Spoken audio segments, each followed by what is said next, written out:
personnel were tested with mycoplasma, and guess what? Many of them contracted chronic fatigue and multiple sclerosis.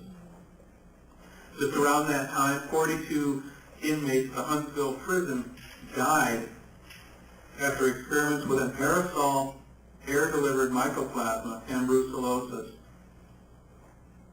were given to them along with a few dollars.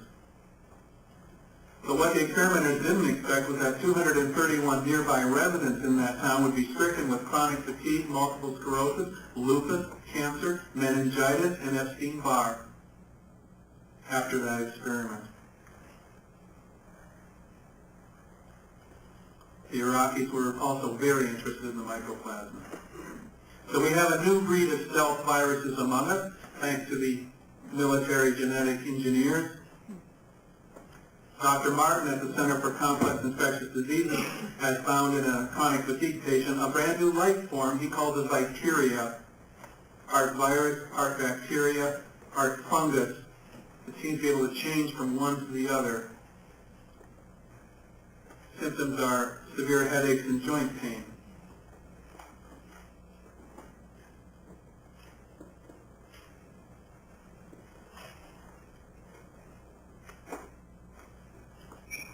So we have chemical spraying, we have widespread illness that has not been identified by doctors or hospitals.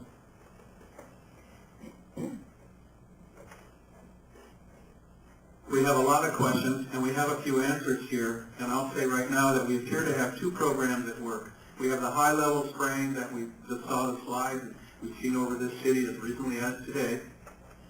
And also we have something else going on, a low-level spraying involving helicopters and, more often, C-130 Hercules-type aircraft. And last summer I was in Pagosa Springs, Colorado, up in the mountains, a little resort community. I've just given some presentations across the southern and western United States. I was trying to relax. I was walking across the main street in Pagosa Springs, and I just stood shocked as I saw a C-130 glide down over the town, throttled back, silent, right over this town, and spray, and then up and away. So this low-level spraying gave us our first breakthroughs in this case. And I'd like to show you just two more slides very quickly. Very lucky to have this. And these slides illustrate the brown gel that has been dropped in communities here in Canada, the United States, and England. This sample came from the central United States, November 1999. November 1999. And we were able to match it with a very similar sample sprayed a year previously from a low-flying aircraft in Pennsylvania. And eyewitnesses at the time thought the aircraft would hit the roof of the house it was spraying, and they had noticed tic-tac-toe and what they called weird designs in the sky.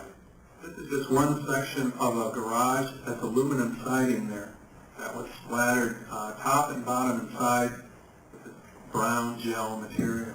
It was almost impossible to get this off even with pressure washer. This stuff is very, very tenacious. We think it's a polymer coating.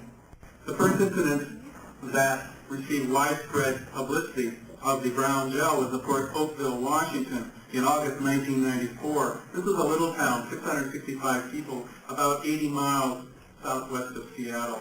And that month, that town was covered during a rainstorm with brown gel, and virtually every person in that town became very ill with what residents told me was a really hard flu that lasted from 7 weeks to 2 or 3 months. Cats died, people became dizzy, fell down, were hospitalized.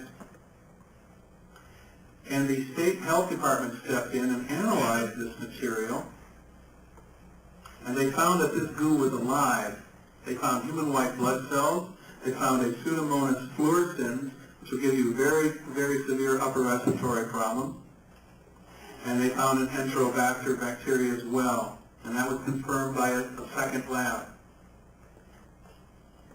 What they didn't find out is where it came from and why the aircraft were dropping it on this population. But we do have pattern and precedent here. We have some 50 years of biological experimentation on the people of this country and the United States and England,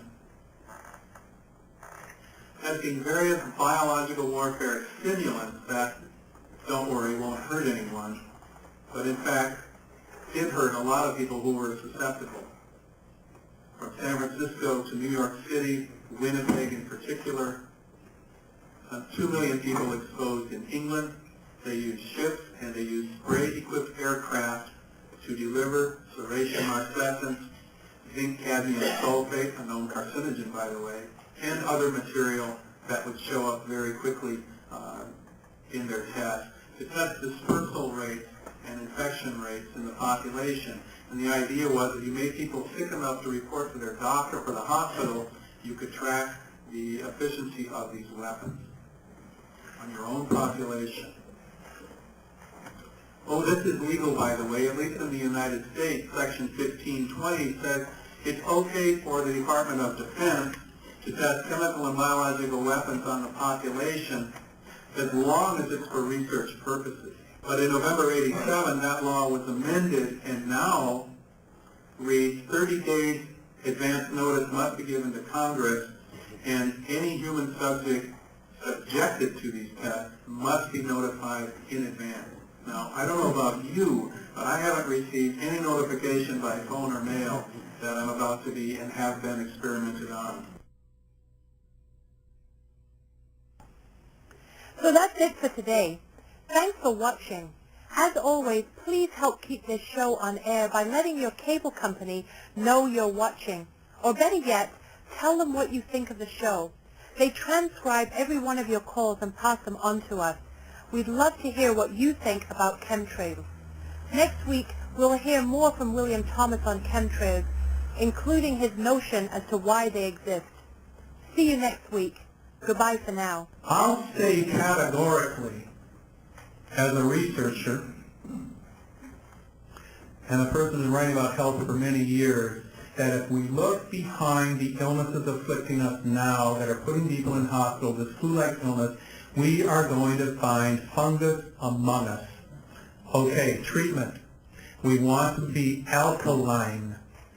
Fungal infections further acidify our blood with their byproducts.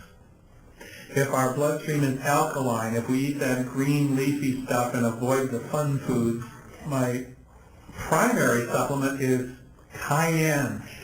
Cayenne. Heat up your blood. Cayenne and ginger and garlic and miso and shiitake, but cayenne. And also oxygenate your blood with liquid oxygen supplements or exercise. Very important. We can knock out these fungal infections.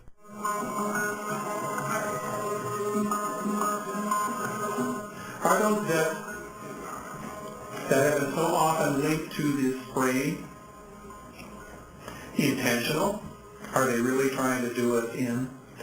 Or are they an unfortunate and unintentional byproduct of a program that is seen to have overriding national security implications in terms of global warming?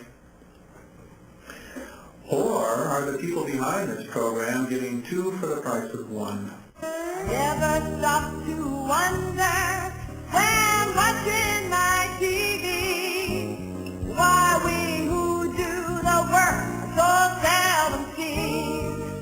Now I'm wondering why we're blacked out or portrayed as troublemakers, or always in the background when on screen. Working TV. Now we're on screen. Working TV. Welcome to Working TV.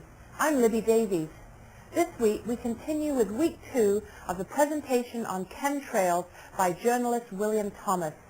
According to Thomas, these chemtrails are the bizarre cloud-like trails left from the systematic spraying of chemicals over our cities and towns. Chemtrails look much like the contrails left by jet aircraft,